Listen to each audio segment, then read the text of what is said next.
né? Há um perigo e há uma discussão sobre um risco das pessoas serem recusadas num plano de seguro-saúde. Por quê? Porque eventualmente um parente, um familiar teve uma doença grave, uma doença hereditária, e essas pessoas ficarem eventualmente sem nenhuma assistência, né? E sem a possibilidade de contratar, tem a sua contratação recusada pelo segurador.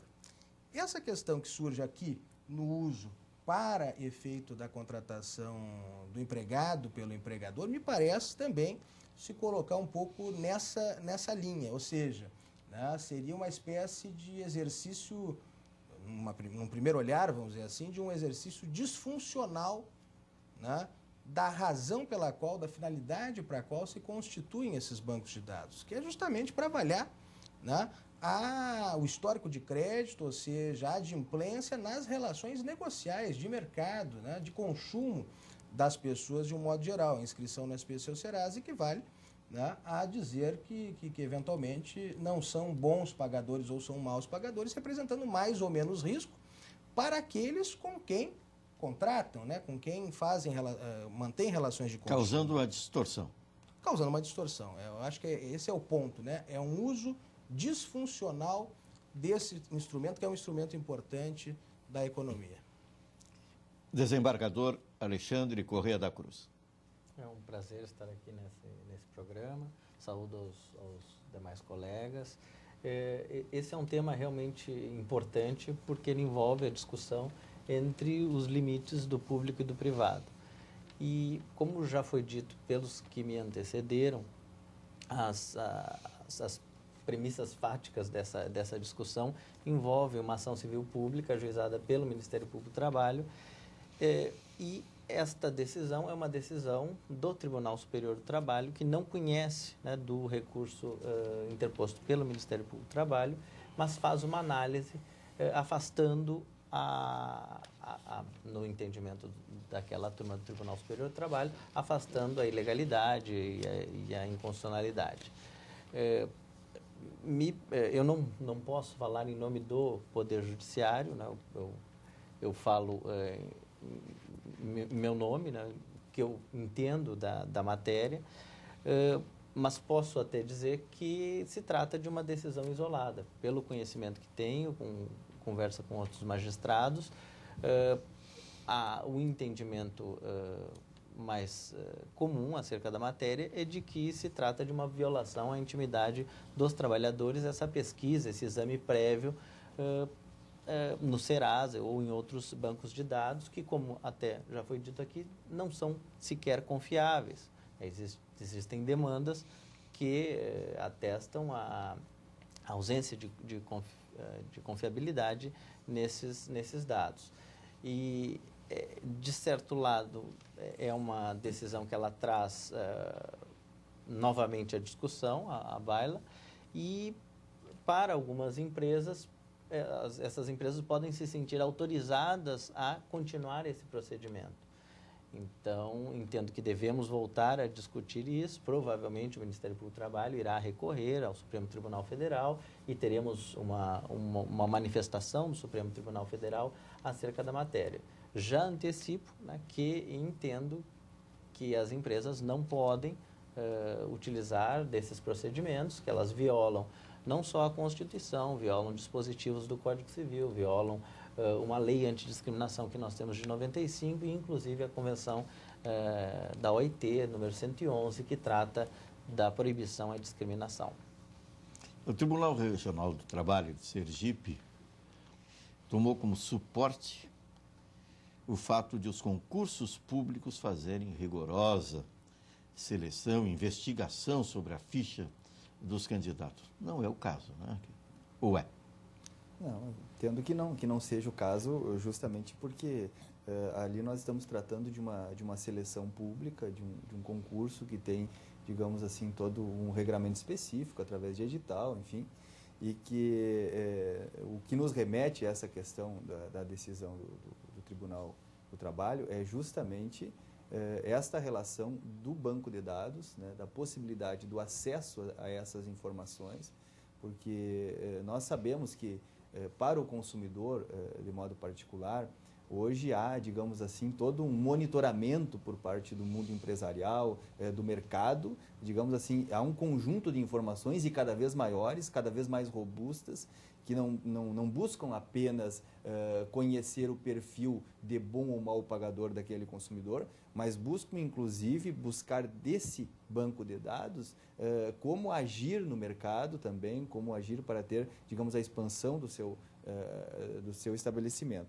E quando tu faz esta relação com a questão do emprego, do trabalho da pessoa, ela é uma questão muito mais ampla. É o uso desse banco de dados para uma finalidade diversa, no nosso entendimento, daquele que é o propósito principal deste cadastro, destas informações.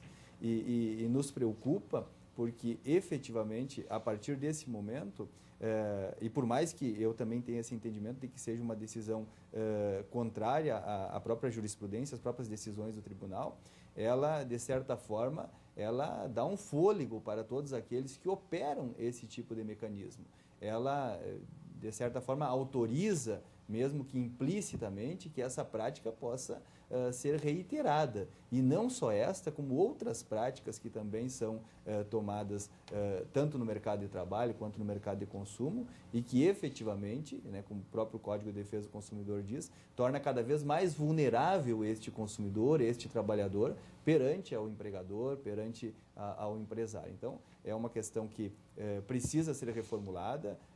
Nós temos o entendimento claro de que, por parte do mundo empresarial, do mundo do trabalho, por exemplo, há uma certa restrição, porque nós, no Sistema Nacional de Defesa do Consumidor, publicamos anualmente um cadastro de reclamações fundamentadas, que apresenta todas aquelas reclamações que foram formuladas no ano anterior e diz se elas foram atendidas ou não. E há, por parte dos empresários, uma grande queixa, uma grande reclamação de que isso não poderia ser publicizado. Então, veja, apenas a publicização de um cadastro que não diz, digamos, não tem nada de pejorativo, apenas a publicação dessas informações é extremamente contestado.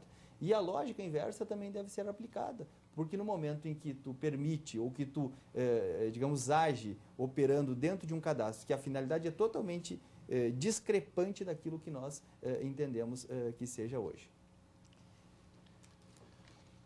A decisão diz que não há discriminação, porque não atingiu critérios de sexo, raça, origem, estado civil, situação familiar ou idade. É uma dissimulação ou é uma justificativa plausível? No nosso entendimento, não é uma justificativa plausível. Até eu rolei aqui alguns fundamentos que nós utilizamos normalmente nas ações civis públicas. Não é?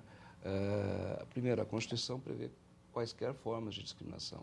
Ela não limita a esses fatores. A essas que foram lembradas na justificativa.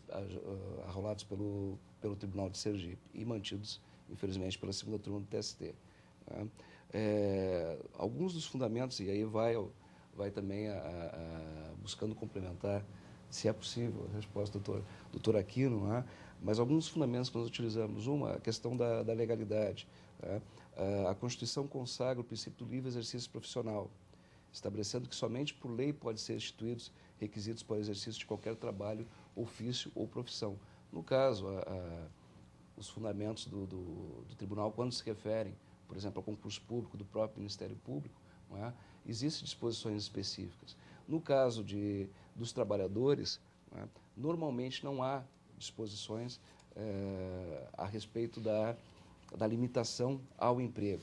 Até citando a título de exemplo, nós tivemos essa publicação da segunda turma, mas nós tivemos agora, julgado no final do ano passado, em 14 de dezembro, uma ação civil pública em que havia também, ajuizado pelo Ministério Público do Trabalho, em face do Banco Central do Brasil, em que a discussão se relacionava à discriminação ou à existência de limitações à admissão de vigilantes pelas empresas terceirizadas que são, no caso, contratadas pelo Banco Central. Eu vou ler apenas um pedaço, uma parte da ementa, para que se mostre como essa decisão é isolada, como essa decisão da segunda turma.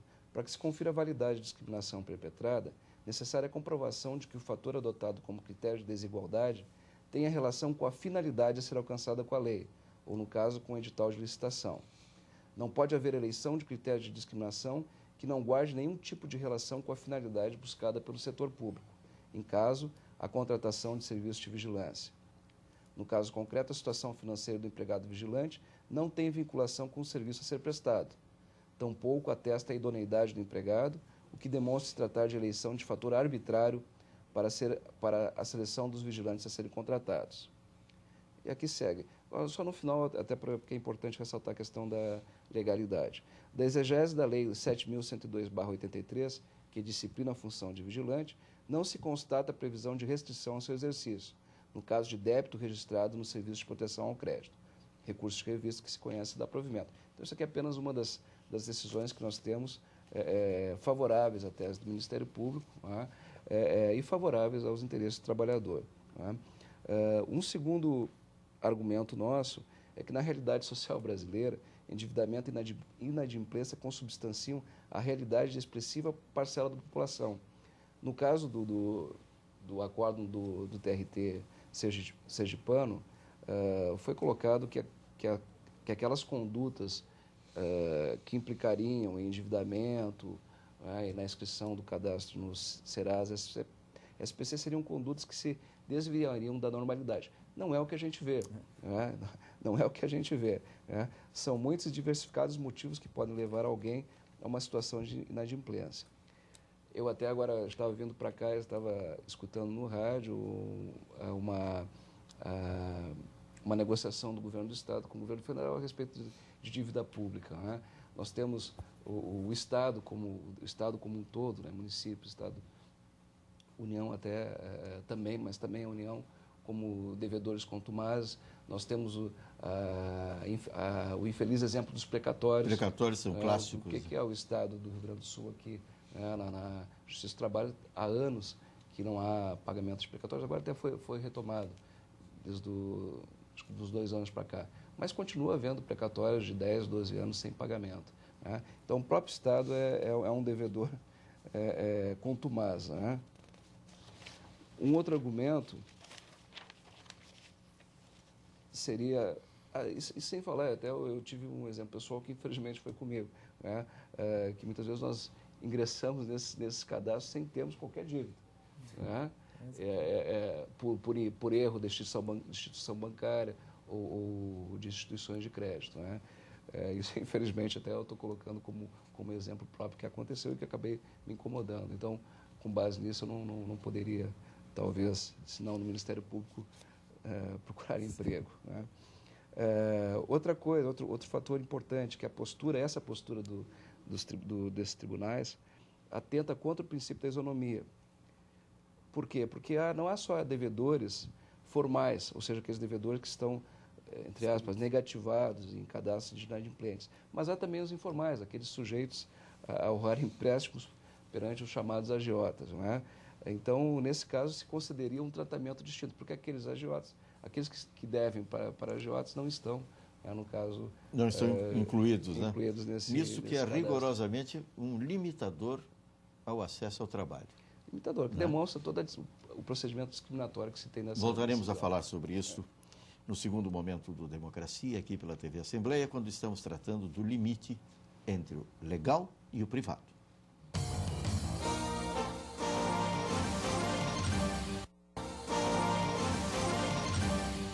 Voltamos com Democracia, aqui pela TV Assembleia, falando sobre limite entre o legal e o privado.